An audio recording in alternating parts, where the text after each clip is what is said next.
বিসমিল্লাহির রহমানির রহিম। আসসালামু আলাইকুম ওয়া রাহমাতুল্লাহি ওয়া বারাকাতুহু। প্রিয় শিক্ষার্থীরা, আশা করি তোমরা সবাই ভালো আছো। আমরা যারা শিক্ষক আছি সবাই ভালো আছি, আলহামদুলিল্লাহ।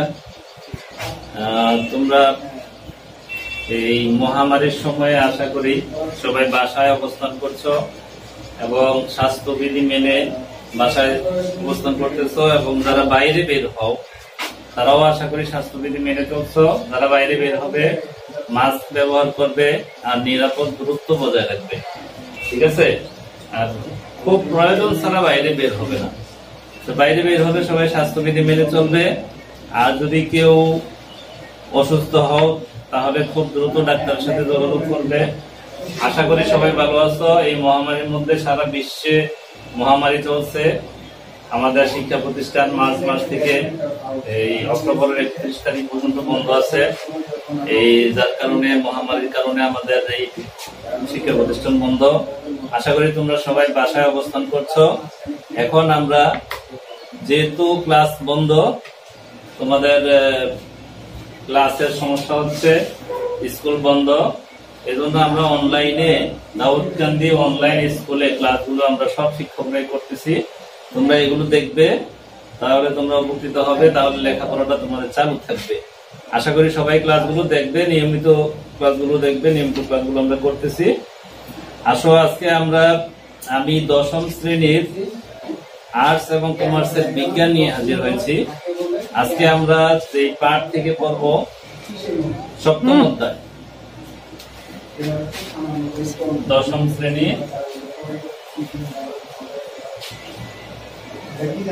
বিজ্ঞান।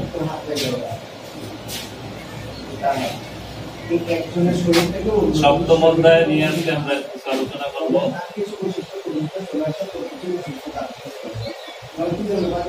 7ম অধ্যায় আছে তোমাদের অম্ল, ক্ষারক ও লবণের ব্যবহার। অম্ল, ক্ষারক ও লবণের ব্যবহার।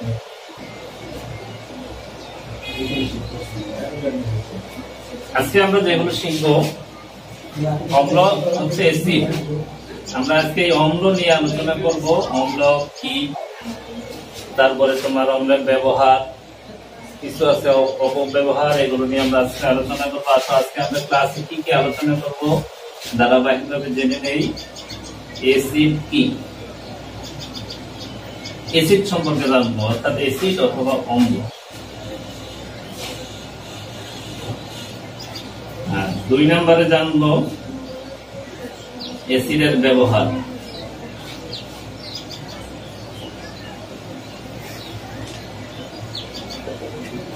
3 নম্বরে জানবো আমরা অ্যাসিডের অপব্যবহার।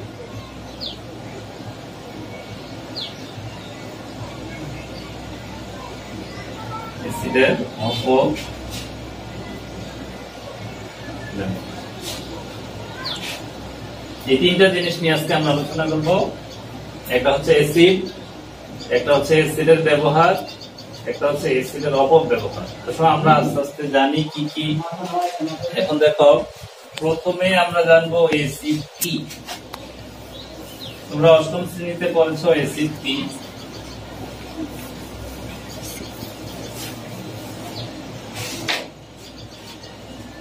আমরা জানি আসো অ্যাসিড কি।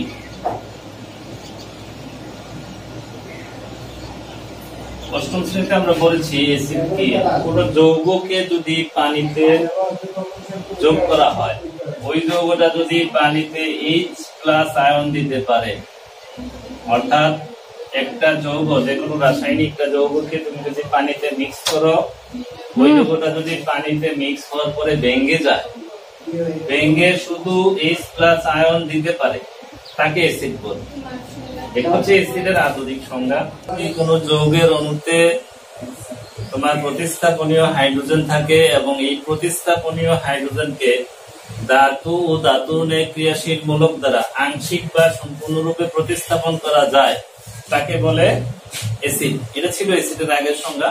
বর্তমানে হচ্ছে অ্যাসিড যদি কোনো যৌগ পানিতে H প্লাস আয়ন দিতে পারে তাকে কি বলে? অ্যাসিড। অ্যাসিডের মধ্যে আসো কিছু আছে দুর্বল অ্যাসিড, কিছু আছে শক্তিশালী অ্যাসিড। দুর্বল অ্যাসিড কি আর শক্তিশালী অ্যাসিড কি, এ নিয়ে আমরা আলোচনা করব। দুর্বল অ্যাসিড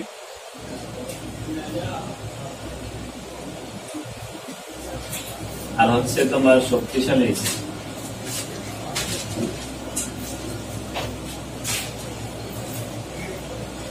আসলে দুর্বল অ্যাসিড হচ্ছে, আমরা মনে করো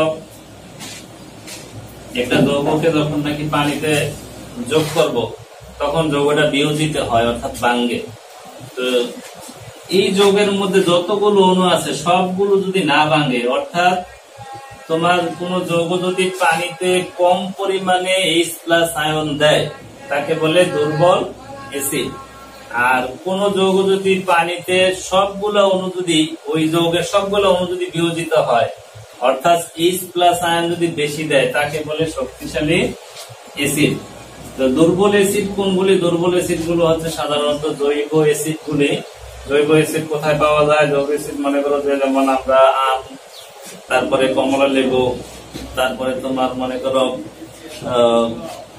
আরো অনেক কিছু আছে যেমন আপেল, পেয়ারা, আমলকি, এগুলোর মধ্যে যে অ্যাসিড গুলো পাওয়া যায় এগুলো হচ্ছে দুর্বল অ্যাসিড। কারণ এইগুলো যদি পানিতে যোগ করা হয় তাহলে এরা কম পরিমাণে H প্লাস আয়ন দেয়, আর শক্তিশালী অ্যাসিড গুলো পানিতে বেশি পরিমাণ আয়ন দিতে পারে।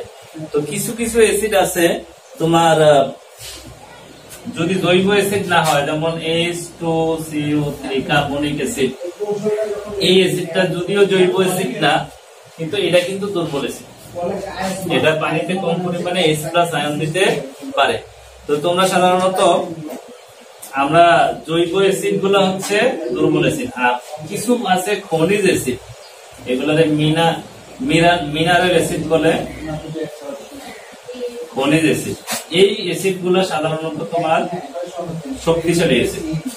যেমন মনে করো সালফিউরিক অ্যাসিড H2SO4, তারপরে হচ্ছে তোমার মনে করো নাইট্রিক অ্যাসিড HNO3। এই অ্যাসিড গুলা পানিতে যোগ করার সাথে সাথে এগুলা বিয়োজিত হয় এবং প্রচুর পরিমাণে তোমার H প্লাস আয়ন দেয়। তাহলে এই অ্যাসিড গুলো হচ্ছে খনিজ অ্যাসিড, এগুলা খুবই শক্তিশালী অ্যাসিড, এগুলা পানিতে H প্লাস আয়ন বেশি দিতে পারে। আর যেগুলা দুর্বল অ্যাসিড এগুলা পানিতে H প্লাস আয়ন কম দেয়, এই জন্য এগুলোকে বলে দুর্বল অ্যাসিড। আর যারা H প্লাস আয়ন বেশি দিতে পারে তারা হচ্ছে সবল অ্যাসিড বা শক্তিশালী অ্যাসিড। তো এই দুর্বল অ্যাসিড এবং শক্তিশালী অ্যাসিড গুলো সাধারণত, শক্তিশালী অ্যাসিড গুলো আমাদের বিভিন্ন কাজে লাগে, বিভিন্ন ব্যবহার আমি একটু পরে আলোচনা করব। দুর্বল অ্যাসিড গুলো যেগুলো আছে যেমন আম, তারপরে কমলা লেবু, আমলকি, এগুলো আমরা খাই, এগুলো দুর্বল অ্যাসিড, এগুলো খাইলে তেমন কোনো সমস্যা হয় না। কিন্তু শক্তিশালী অ্যাসিড যদি কেউ খায় তার সমস্যা হবে, তার চামড়ার মধ্যে পড়লে তার চামড়া পড়ে যাবে, অনেক সমস্যা হয়। এগুলো আমরা ব্যবহার মধ্যে আলোচনা করবো। আসো আমরা অ্যাসিডের ব্যবহার নিয়ে এখন আলোচনা করি। অ্যাসিড কি আমরা এই মুহূর্তে জানলাম, অ্যাসিড কি, দুর্বল অ্যাসিড কি, শক্তিশালী অ্যাসিড কি, তিনটা জিনিস জানলাম।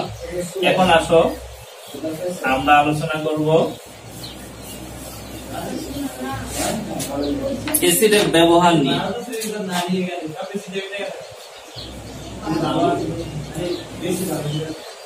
অ্যাসিডের ব্যবহার, অ্যাসিড অনেক কাজে ব্যবহার হয়।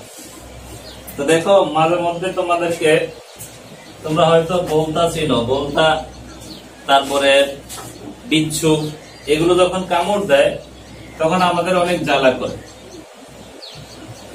মনে করো বলতা, বিচ্ছু, অন্যান্য প্রাণী যখন কামড় দেয় তখন আমাদের কি হয়, আমাদের একটু জ্বালা করে। এই বলতা যখন কামড় দেয় আমার শরীরে যখন হুল ফুটায় তখন বলতা তার এই হুলের মধ্যে থাকে ক্ষারক জাতীয়, হিস্টামিন জাতীয় একটা পদার্থ থাকে, ক্ষার জাতীয়। তো এই জন্য আমার এখানে ব্যথা করে। এখন এই বলতার চিকিৎসার জন্য যে মলমগুলো ব্যবহার করা হয়, এখানে মলম দেওয়া হয় যাতে ব্যথাটা তাড়াতাড়ি সেরে যায়। এই মলমগুলো সাধারণত তোমার অ্যাসিডীয়, অর্থাৎ মলমটার মধ্যে অ্যাসিড থাকে। আমরা যতটুকু জানি অ্যাসিড এবং এই যে ক্ষারক বিক্রিয়া করলে তোমার অ্যাসিড এবং ক্ষারের ধর্মটা নষ্ট হয়ে যায়। তখন এই যে গলদা বিচ্ছু কামড় দিলে আমরা যখন মেডিসিন লাগাই অথবা মলম লাগাই, ওই মলমটা হচ্ছে অ্যাসিড জাতীয়। এই অ্যাসিডটা ব্যবহার করলে এখানে অ্যাসিড এবং ক্ষার বিক্রিয়া করে এই জ্বালাটা অর্থাৎ এই বিচ্ছুর কামড় অথবা গলদার কামড়টা আমার কি হয়, উপশম হয়। আসলে 2 নম্বরে আছে আমাদের, অনেক সময় দেখবে আমরা অনেক দাওয়াতে যাই, বিয়ের দাওয়াত, তারপরে ম্যারেজের দাওয়াত, অনেক দাওয়াতে যাই, ওখানে গিয়ে প্রচুর পরিমাণে বিভিন্ন ধরনের খাবার খাই, যেমন মাংস, তারপরে তোমার হইতে পারে পোলাও, বিরিয়ানি। এগুলো খাইলে অনেক সময় হয় কি আমার পেটে অনেক পরিমাণে অ্যাসিড হয়। হ্যাঁ, তো মানুষের পরিপাকের জন্য অ্যাসিডের প্রয়োজন হয়। যেমন আমরা যখন খাবার খাই, খাবারটা যখন আমাদের পেটে যায়, আমাদের পেটে হাইড্রোক্লোরিক অ্যাসিড সৃষ্টি হয়। এই হাইড্রোক্লোরিক অ্যাসিড আমাদের হজমে সাহায্য করে। এই খাবার তো পরিপাকে আমাদের অ্যাসিডের প্রয়োজন হয়। আমাদের পেটে যখন নাকি পরিপাক হয়, আমরা খাবারটা খাই, তখন অ্যাসিডের প্রয়োজন হয়। সেই অ্যাসিডটা হচ্ছে হাইড্রোক্লোরিক অ্যাসিড, এটার সংকেত হচ্ছে HCl। তো এখন আমরা যখন এই যে বিরিয়ানি খাইলাম, মনে করো গোশত খাইলাম, এগুলো আমাদের পেটে হজম হয়, খুব সহজে হজম হইতে চায় না। তখন আমরা কি করি, আমরা কোমল পানীয় খাই। কোমল পানীয়ের মধ্যে সামান্য পরিমাণ তোমার অ্যাসিড আছে। এই অ্যাসিডটা আমাদের এই পরিপাকে সাহায্য করে। এখানেও অ্যাসিডের একটা ব্যবহার। তো আমরা বিয়ে বাড়িতে যখন নাকি বিয়ে বাড়ি বলো, যে কোনো অনুষ্ঠানে বলো, তখন নাকি এই খাবারগুলো খাবো, তখন কোমল পানীয় খাইলে আমাদের এই অ্যাসিডের সমস্যাটা দূর হয়। তারপরে আছে আমাদের, মনে করো আমরা 3 নম্বরে দেখো ব্যবহার, মনে করো লেবু, তারপরে মনে করো আমলকি, তারপরে মনে করো টমেটো। এভাবে যে ফলগুলো আমরা খাই, সাধারণত এগুলোতে কি থাকে, অ্যাসিড থাকে। এই অ্যাসিডটা আমরা খাইতে পারি, এগুলোকে বলে তোমার জৈব অ্যাসিড। জৈব অ্যাসিড গুলো খাওয়া যায়, খনিজ অ্যাসিড গুলো সহজে খাওয়া যায় না। যেমন হাইড্রোক্লোরিক অ্যাসিড হচ্ছে তোমার খনিজ অ্যাসিড, খাওয়া যাবে। এটা আমার হজমে সাহায্য করে, আমার পেটের মধ্যে তৈরি হয়, ঠিক আছে, কিন্তু এটা আমি খাইতে পারবো না। কিন্তু লেবু, আমলকি, টমেটো, এগুলোতে যে অ্যাসিড থাকে, এই অ্যাসিড গুলো আমাদের সাধারণত ক্ষত সারাইতে সাহায্য করে। এর মধ্যে আছে তোমার, মনে করো তোমার বইতে লেখা আছে, যেমন ভিটামিন সি, এইগুলোতে ভিটামিন সি থাকে। ভিটামিন সি সাধারণত আমাদের বিভিন্ন ক্ষত সারাইতে সাহায্য করে। তারপরে তোমার অ্যাসকর্বিক অ্যাসিড আছে, এটাও আমাদের শরীরের জন্য অনেক উপকার। তাহলে আমরা মোট 3টা ব্যবহার করলাম। 4 নম্বরে আসো আমাদের আচার তৈরিতে। আমরা সবাই বাসায় সাধারণত আচার তৈরি করি। তোমরা যারা আচার তৈরি করেছো, তারা দেখবে তোমরা যদি তৈরি করে থাকো, তোমরা নিজেরা করেছো, যদি তোমার আম্মু করে থাকে, দেখবা ওখানে এই আচারের মধ্যে একটা ভিনেগার অথবা সিরকা ইউজ করে। কি ইউজ করে?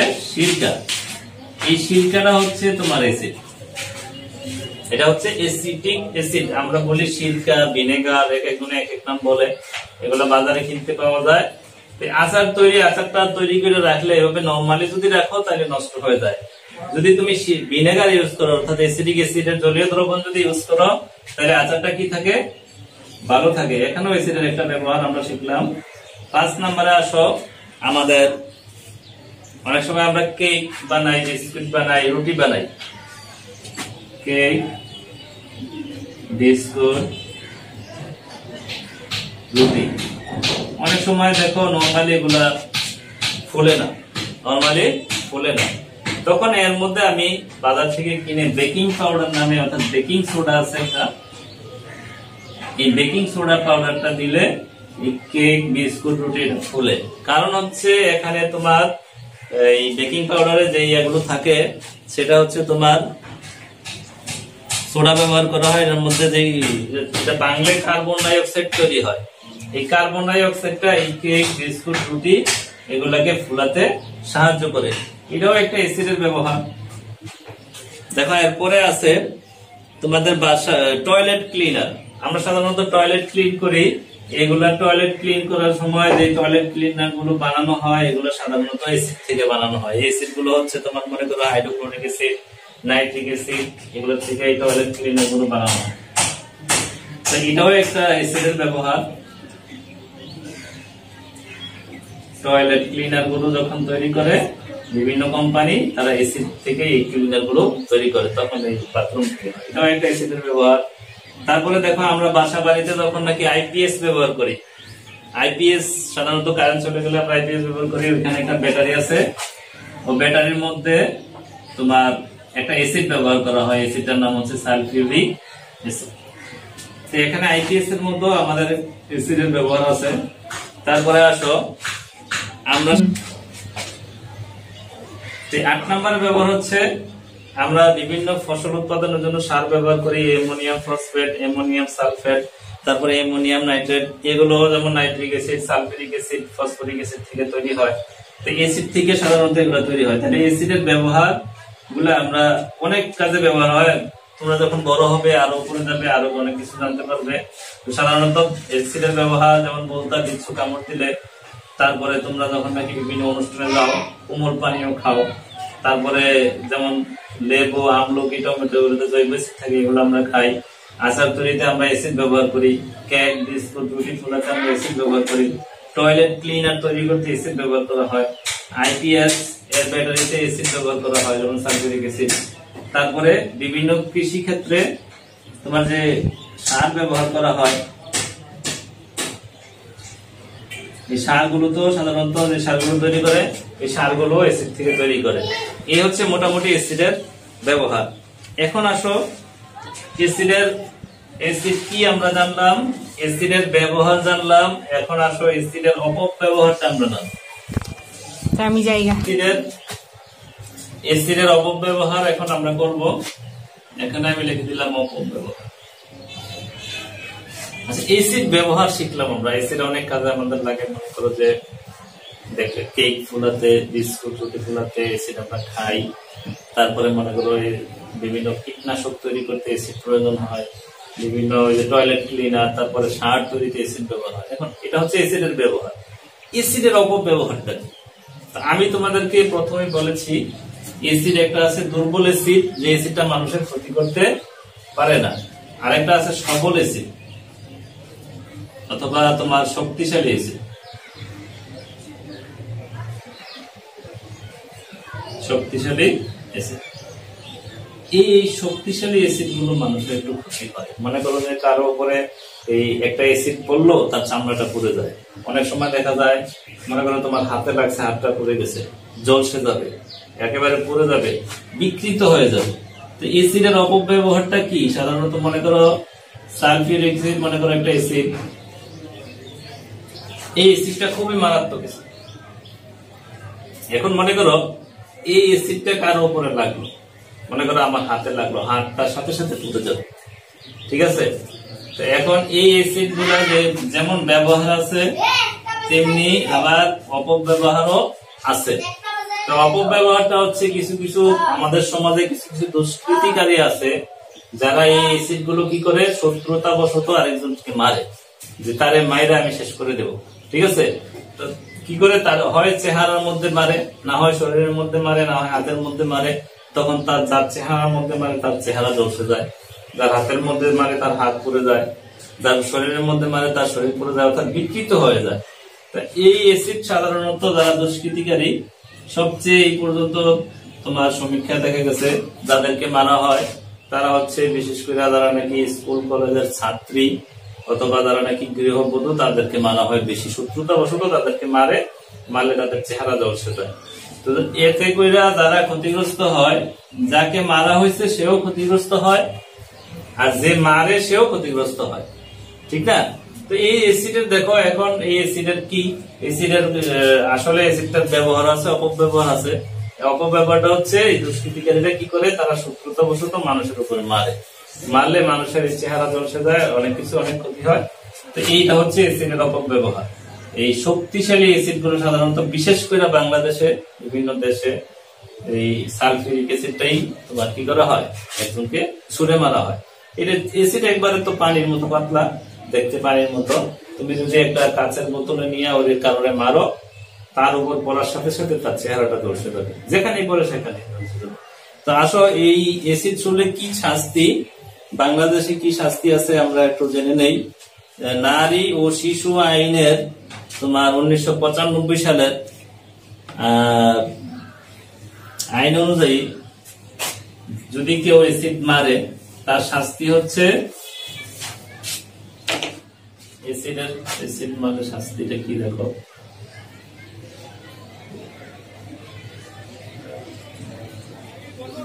যদি কেউ এসিড মারে তার শাস্তি হচ্ছে, বাংলাদেশের যে আইন নারী ও শিশু নির্যাতন আইন আছে 1995 সালে এটা হয়েছে, যদি কেউ এসিড মারে তাকে যাবজ্জীবন কারাদণ্ড দিবে অথবা মৃত্যুদণ্ড।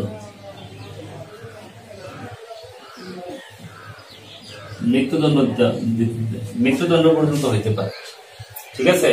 যাবজ্জীবন কারাদণ্ড থেকে মৃত্যুদণ্ড পর্যন্ত হইতে পারে। এখন দেখো, যারা এসিড মারে আর যাকে মারা হলো সে তো ক্ষতিগ্রস্ত হয়, আর যে মারলো সেও ক্ষতিগ্রস্ত হয়। কিভাবে? যাকে মারলো সে তো জীবনের জন্য শেষ, তার চেহারাটা আর কোনোদিনও সে ফিরে পাবে না, চেহারা ধসে গেছে, বিকৃত হয়ে যায়, তোমরা দেখলে ভয় পাবে, তো এমন বিকৃত হয়। আর যে মারলো পুলিশ তাকে ধরলে কি ছেড়ে দিবে? 1995 সাল নারী ও শিশু নির্যাতন আইন অনুযায়ী তাকে কি দিবে?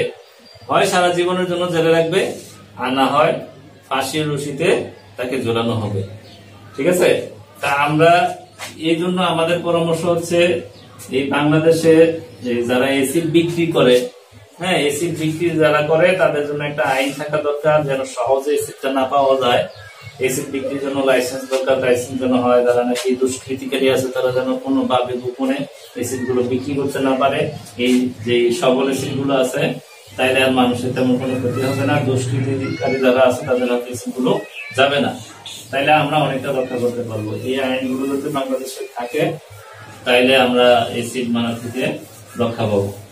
আজকে তোমাদের দশম শ্রেণীর এই সপ্তম অধ্যায়ের প্রথম ক্লাস করলাম, আবার এই অম্ল এসিড ক্ষারকের উপরে আবার আমি দ্বিতীয় ক্লাস দেবো ইনশাআল্লাহ পরবর্তীতে, তোমরা ক্লাস দেখবে। আজকে এই পর্যন্তই, আজকে বিদায়। আসসালামু আলাইকুম ওয়া রাহমাতুল্লাহ।